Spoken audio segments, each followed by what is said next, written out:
Sadar akan pentingnya pengembangan sektor pertanian di era teknologi saat ini, sebuah komunitas petani muda di Bali mengembangkan sebuah aplikasi yang bertujuan untuk dapat memperpendek rantai distribusi pangan kepada masyarakat. Salah satunya adalah pengantaran langsung bahan pangan dari petani kepada masyarakat.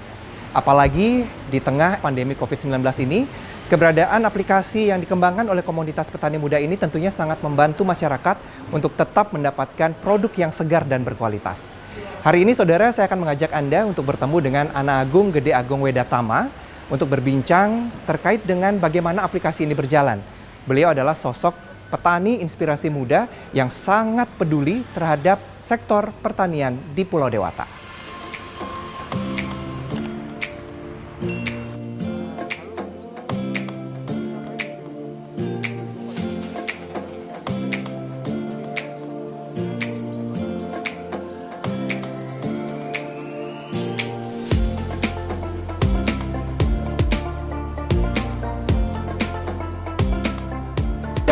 Mungkin kita akan flashback dulu sejenak ya. Untuk ide awal terbentuknya komunitas petani muda ini seperti apa, Bligung? Jadi karena adanya tantangan permasalahan di masyarakat, satu, kita petani muda kita semakin sedikit. Yang kedua, regenerasi akan petani muda juga semakin kecil. Anak-anak muda kita yang fresh graduate, yang ingin mencari pekerjaan, jarang sekali yang mau jadi petani. Oleh sebab itu kita buat movement gerakan namanya Petani Muda Keren. Kita tunjukkan ke anak-anak muda kalau bertani itu keren, bertani itu dahsyat, bertani itu juga pasti sukses. Antusiasme anak muda sejak Bligung membuat komunitas ini seperti apa, Bligung? Sekarang Astungkare semakin banyak anak-anak muda kita yang mau movement ke pertanian. Apalagi sekarang sudah di keadaan seperti sekarang ini, mereka sudah melihat ternyata pangan itu menjadi isu paling besar di kehidupan kita. Oleh sebab itu, ya banyak anak-anak muda kita yang sudah mau pindah menekuni sektor pertanian seperti itu. Baik, ya. Jadi antusiasmenya cukup tinggi begitu ya, Bligung ya. Sampai saat ini ada kendala nggak yang dialami untuk komunitas ini gitu? Kalau kendala sih pasti ada, tapi kita nggak pernah berfokus sama kendala. Kita anggap itu sebuah tantangan, biar kita selalu bisa maju, selalu makin semangat untuk mencapai kesuksesan seperti itu. Baik, jadi membuat kendala menjadi dorongan semangat. Betul, menjadi motivasi. Ya? Baik, dan sekarang komunitas petani muda keren ini sedang mengembangkan atau bahkan sudah mengembangkan aplikasi yang bertujuan tentunya untuk mempermudah konsumen, Bego. Betul. Boleh cerita aplikasi itu seperti apa, Bego? Jadi gini, jadi kita di pertanian kita di Indonesia secara holistik sangat bermasalah. Di hulu bermasalah dengan kualitas, di hilir bermasalah dengan pasar. Begitu. Jadi saat di hulu permasalahannya petani susah sekali menghasilkan produk-produk yang berkualitas. Saat dia panen kadang-kadang susah menjualnya karena produk yang berkualitas, yang kedua pasar nggak ketemu. Oleh sebab itu kita sekarang membuat mata rantai pertanian dari hulu sampai hilir. Bagaimana itu? Di hulu petani kita development, di farming development untuk membuat produk pertanian yang berkualitas. Caranya bagaimana? Kita pakai mekanisasi. Kita masuk ke 1.0, 2.0, 3.0. Dulu teman-teman petani kita yang masih bertani manual, kita sudah paksa sekarang menggunakan seperti traktor, mekanisasi, termasuk juga dengan irigasi tetes. Terus yang baru kita pakai aplikasi, namanya Farmer Apps. Di Farmer Apps petani kita edukasi untuk mendigitalisasi proses pertaniannya sehingga kita dapat big data pertanian. Jadi kita tahu kapan akan panen apa, berapa. Seperti itu. Jadi untuk pasar kita bisa grab di awal, di jauh-jauh hari, begitu. Yang kedua untuk di hilir kita buat juga aplikasi namanya Bos Fresh. Jadi untuk fair trade, jadi keadilan pertanian. Karena sering sekali kita lihat petani kita tidak memperoleh keadilan. Tomat contoh dijual 2.000 di pasar sama pengepul supplier tengkolak dijual harga 20.000, sangat tinggi. Harusnya mereka bisa dapat banyak, jadi cuma dapat sedikit, pas-pasan banget. Dengan adanya Bos Fresh ini, petani bisa melihat langsung produknya berapa dijual di pasar. Jadi keadilan dalam pertanian. Yang ketiga, Bos Fresh ini juga kita direct selling dari petani langsung kepada konsumen. Jadi kita memutus mata rantai yang terlalu panjang antara pengepul, tengkulak dan lain sebagainya. Sehingga dari petani ke koperasi petani muda keren langsung kepada konsumen. Gitu. Yang ketiga kita buat namanya Nabung Tani, platform juga digital. Jadi platform pendanaan untuk teman-teman petani yang tidak punya modal, terkendala permodalan. Jadi kita crowdfunding teman-teman petani sendiri atau teman-teman masyarakat Bali yang lain yang punya uang untuk mendanai petani yang dia ratingnya bagus tapi kekurangan modal. Karena petani kita kan sering banget dia harus punya kebutuhan lain seperti upacara, sekolah, dan lain sebagainya. Kadang-kadang uang modal untuk bertani habis untuk itu. Daripada mereka harus berhutang dan terbebani bunga, kita aja yang modalin. Jadi kita bagi hasil seperti itu. Ya, jadi yang menarik di sini adalah aplikasi yang komunitas petani keren ini Mudah ciptakan. keren, ya? Itu tidak hanya untuk konsumen, tapi Betul. juga untuk menyelamatkan Petaninya. petani. Jadi Betul. kontrol quality dari sisi produk yang dihasilkan petani sampai di Hilirnya, konsumennya, itu betul. tetap diterima dalam kondisi yang kualitasnya sangat Baik, bagus. betul, nggih. Bigong ya. Ya, baik. Kemudian aplikasi ini juga menyediakan layanan antar Delivery, betul. delivery ya. Nggih. Jadi produk pertanian yang fresh dari petani langsung itu diantarkan ke konsumen. Nggih, betul. Bahkan sebelum ada pandemi COVID-19 ini, Bligong, ya. Betul, kita sudah lakukan. Nah, saat ini dengan kondisi pandemi COVID-19, bagaimana aplikasi ini disambut antusias oleh masyarakat? Apakah masih sama seperti sebelumnya atau bahkan semakin Semakin dahsyat dan semakin Semakin heboh. dahsyat. Ya. Baik. Karena tapi momentum ini kami gunakan untuk membantu masyarakat, bukan untuk kami making money atau mendapatkan profit, tidak. Karena dengan kemarin masyarakat masih sudah terbiasa sih belajar di tempat kita dengan menggunakan aplikasi. Cuma dengan ada pandemi Covid ini masyarakat sekarang jadi semakin banyak. Jadi kuantitas penjualan semakin tinggi. Di situ kita gunakan momentum untuk wah ini sepertinya masyarakat memang butuh bantuan. Ya udah kita membantu masyarakat bagaimana menjual produk berkualitas dari petani-petani kita yang berkualitas ini kepada konsumen dengan harga yang tetap bagus gitu. Jadi petani menang, masyarakat juga tetap menang. Everyone win. Semuanya menang. Jadi keadilan sosial itu terjadi. Petani mendapatkan harga yang layak, masyarakat juga mendapatkan harga yang layak gitu. Karena harga kita kalau dibandingkan harga pasar hampir sama, bahkan ada yang lebih murah. Kita jual sayur dengan harga murah lah begitu, sehingga masyarakat yang daya belinya sudah menurun tetap bisa kita bantu, tetap bisa mengkonsumsi makanan sehat seperti itu. Baik. Dan ini memang sudah berjalan jauh-jauh hari ya, Bligong? Iya, sebenarnya sudah berjalan. Yang Betul. sudah ada ini ya. Iya.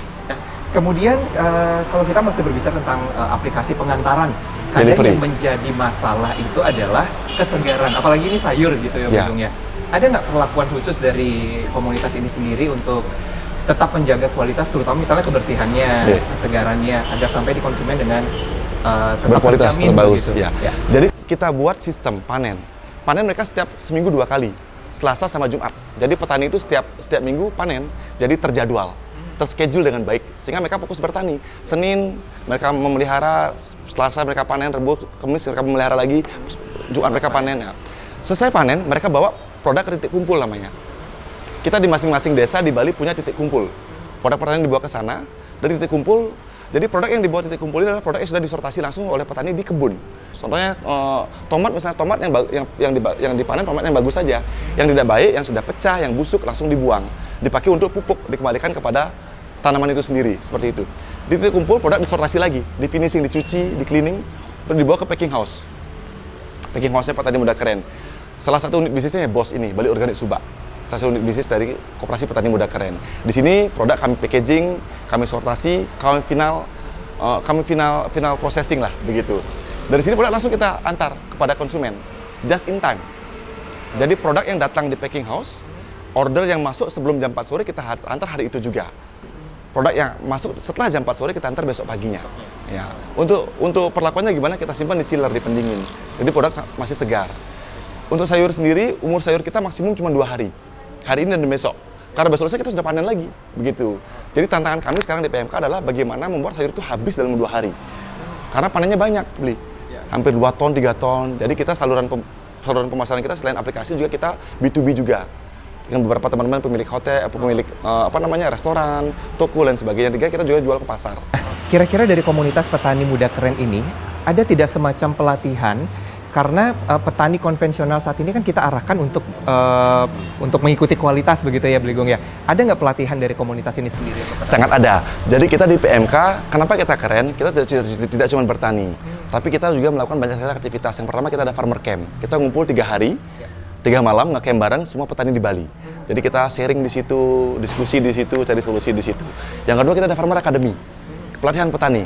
Kita undang petani-petani yang sukses di nasional, kita edukasi petani-petani kita. Jadi petani jadi semakin bangga lagi. Wah, saya punya jenderal-jenderal hebat seperti itu. Yang ketiga, kita buat festival. Kita banyak sekali bikin festival di Bali. Festival Manggis, festival kopi, festival mangga, sebentar lagi festival meti, dan festival komoditas pertanian yang lain. Jadi untuk menaikkan derajat teman-teman petani sudah semakin bangga. Jadi petani itu udah pekerjaan yang keren. Terus tadi pertanyaan bagaimana membuat kualitas, memang kami pun memaksa petani kami di Bali, di Petani Muda Keren, untuk go nature farming. Kita bilang nature farming. Kita nggak bilang organik ya, organik itu certified. Nature farming kalau certified namanya organik. Nature farming jadi bertani yang kembali ke alam, menggunakan semua yang alami, pupuk alami, terus pestisida alami, agen hayati. Jadi tidak menggunakan chemical, tidak menggunakan racun-racun seperti itu. Itulah sebabnya kita bisa klaim produk-produk kami di PMK produk-produk yang berkualitas. Produk-produk yang paling jelek adalah low pesticide prima 3 gitu. Jadi sisanya adalah produk-produk yang nature farming. Jadi kembali ke alam. Jadi produk yang sehat, tanahnya sehat, alamnya sehat, petaninya sehat, konsumen juga sehat. Kalau buah-buahan beberapa kita ekspor, seperti manggis, alpukat kemarin, sawo juga sempat, rambutan sedikit, itu kita ekspor. Tapi yang paling besar memang demand yang kita ekspor adalah, supply yang kita ekspor adalah manggis. Gitu. Tapi sekarang karena ada pandemi COVID ini, bandara kita lockdown, internasional kita ditutup, jadi ekspor kita berhenti sebentar, gitu sampai bandara buka lagi, seperti itu. Nah, sembari sekarang menunggu di suasana COVID seperti ini, begitu ya, buah-buah yang biasanya diekspor itu akhirnya disalurkan kemana dulu? Ya sama, kita jual retail. Malah masyarakat sekarang mendapat buah yang sangat berkualitas dengan harga yang murah. Gitu, oh, jadi kualitas ekspor dengan harga yang terjangkau lokal, begitu ya, Bligong ya, baik. Nah, kemudian untuk ada nggak manajemen apa istilahnya ya? Kalau perusahaan atau komunitas ada manajemen formal begitu ya. Nah, kalau di komunitas ini sendiri ada nggak, Bligong? Ya, kita manajemen memang holistik ya, dari hulu sampai hilir. Jadi di hulu ada yang garap, teman di koperasi, di tengah ada adik-adik kita, dari bos, di hilir juga kita pasca panen ada yang ngelola juga begitu. Jadi produk kita tidak cuma sayur buah aja. Teman-teman kita di PMK juga membuat produk-produk pasca panen seperti kopi, VCO, terus ada black garlic, ada macam-macam. Ada juga kita buat trichoderma, buat pupuk macam-macam. Jadi itu kita semua jual di koperasi, di bos salah satunya. Kedepannya, Bligong, ada nggak rencana pengembangan atau melebarkan sayap? Kalau sekarang kan berkaitan dengan produk-produk pertanian, sayur, buah, dan segala macam. Untuk kedepannya, ada rencana seperti apa, Bligong? Kalau kami sih sekarang kepeternakan sudah mulai, karena kan itu holistik ya. Pertanian, peternakan, perikanan adalah satu mata rantai ya. Cuman kalau kami pribadi di PMK, kita concern di Bali dulu. Karena banyak masyarakat kita di Bali yang belum sejahtera. Jangan yang ngomong terlalu besar ngomongin Indonesia. Kita di Bali suksesin dulu. Bali sukses, nanti kita bawa program ini kemana-mana. Begitu. Jadi concern kami sendiri sekarang adalah bagaimana membuat sebanyak-banyaknya petani Bali sejahtera dan sebanyak-banyaknya orang di Bali menjadi petani. Begitu. Karena leluhur kita di Bali kan petani ya. Sekarang sedangkan ironinya sekarang banyak orang meninggalkan pertanian. Dan pariwisata kita kan rohnya di pertanian. Kalau besok pertaniannya hancur, rusak atau hilang kan nggak ada lagi pariwisata di Bali. Oleh sebab itu yang fundamental adalah pertanian. Itu PR besar kita untuk jangka panjang. Seperti itu. Ya, dan terakhir terkait dengan PR besar ini, Bligong, boleh kasih mungkin pesan kepada anak muda Indonesia, Bali khususnya, bagaimana untuk kembali lagi ke fitrah kita sebagai negara agraris begitu, Bligong? Jadi intinya, ayo kita kembali ke dunia pertanian, karena kalau kita ngomongin masa depan dunia itu ada 3 hal. Yang pertama itu pangan, otomatis pertanian. Yang kedua itu air. Yang ketiga itu alternatif energi terbarukan. Karena dunia akan semakin baik dengan kita menjaga hal-hal 3 itu. Dengan di pertanian kita sudah menjaga 3 hal itu. Di pertanian kita menjaga tanah, menjaga air. Seperti Bali kan, bantu ayah lindungi ibu. Jadi dengan di pertanian kita sudah membantu ibu pertiwi dan menjaga ayah kita. Seperti itu. Jadi mari kita kembali ke pertanian menjadi petani dan bergabunglah bersama petani muda keren. Jadi visi kita 3, organik, healthy life, sustainable business. Jadi organik, kita bertani sehat. Jadi healthy life, hidup sehat, petani sehat, konsumen sehat, dunia sehat. Yang ketiga, sustainable business. Bisnis yang berkepanjangan, jangka panjang sampai akhir zaman. Baik. Ya. Baik, terima kasih Bligong sudah berbagi bersama pemirsa dan tentunya semoga ini dapat menjadi inspirasi untuk pemirsa.